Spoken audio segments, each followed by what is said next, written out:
عايزين نتكلم جد شويه بقى. يا غريم العزيز، انت ليه دايما مصدرها كده ان هي حرام، وكل كلامك انها حرام؟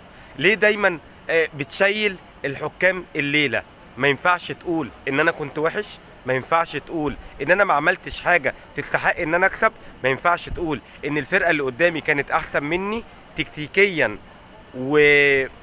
وفي الملعب كانوا واقفين على رجلهم اكتر مني.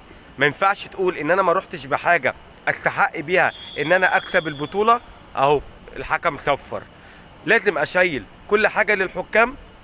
لازم اقول اصل الفار كان شغال هنا وما كانش شغال هنا، اصل دي جت في ايده لكن دي حسبها مع انها ما جاتش في ايده. ليه لازم تقول اصلها جت في ايده، جت في مناخيره، جت في عينيه، جت في رمش عينه اللي جرحني رمش عينه؟ ليه دايما بتصدر لجمهورك الحاجات دي؟ ليه دايما 2 3 4 من الكبار يطلعوا يقولوا الكلام ده والباقي يمشي وراه، وان البطولات كلها حرام والمكاسب كلها حرام وان كل حاجه حرام في حرام، واي حاجه بياخدها المنافس بتاعك بتبقى حرام؟ طب يا عم انا عندي حل، ابقى هات انت الحكم قبل الماتش، اتفق انك تجيب الحكم. يا عم ابقى هات ابن خالتك يحكم، او هات ابن عمك يحكم، او هات اي حد من بيتكم يحكم. يا عم ابقى خلي اكبر واحد في السن في الملعب هو اللي يحكم، زي ما احنا بنلعب في الشارع كده. انت لا عاجبك حكم تركي ولا حكم بنجالي ولا حكم روماني ولا حكم اسباني ولا حكم مصري، انت مفيش اي حد عاجبك كحكم. انت ما بتعتمدش اصلا حكام، انت مش معتمد. انت كسبت الدنيا حلوه، انت خسرت او تعادلت الحكام جت عليك.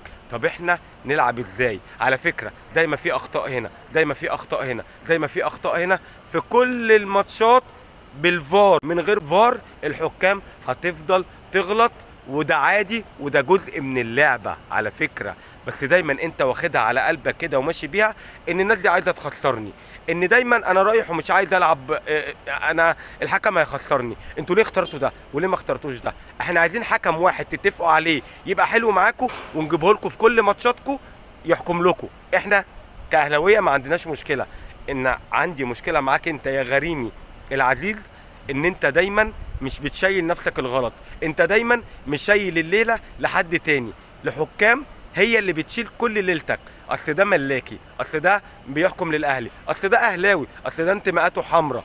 طب انت لا مؤاخذه يعني عايز ايه؟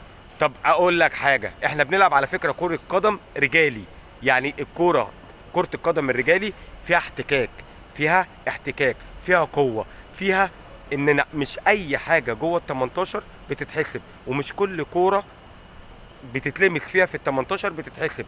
كره شيكوبانزا دي مستحيل تتحسب. ما هو احنا كرة قدم رجالي، لو مش عايزين تلعبوها رجالي عايزين تلعبوها كرة قدم حريمي، اوكي دي ممكن وتتحسب عادي. لكن في الرجالة في كرة القدم الرجالي في حاجات كتيرة ما بتتحسبش. وفي الاخر مش عايزك تزعل مني، لان انا بقولك حاول تشتغل وتعتمد على نفسك وتدوس على نفسك اكتر، وما تشيلش حد ليلة مش بتاعتك. ينفع انك تقول ان انت ما كنتش كويس او مش حلو، وده عادي جدا على فكرة. في الكورة موجود اوقات بتبقى ايامك وماتشاتك، واوقات تاني تبقى لا. مش لازم كل حاجة الصفارة هي اللي تشيلها علشان الناس تقول ان انت مظلوم. بلاش جو المظلوميات ده، انت مش مظلوم ولا حاجة، بل بالعكس انت زي ما عليك زي ما ليك. سلام.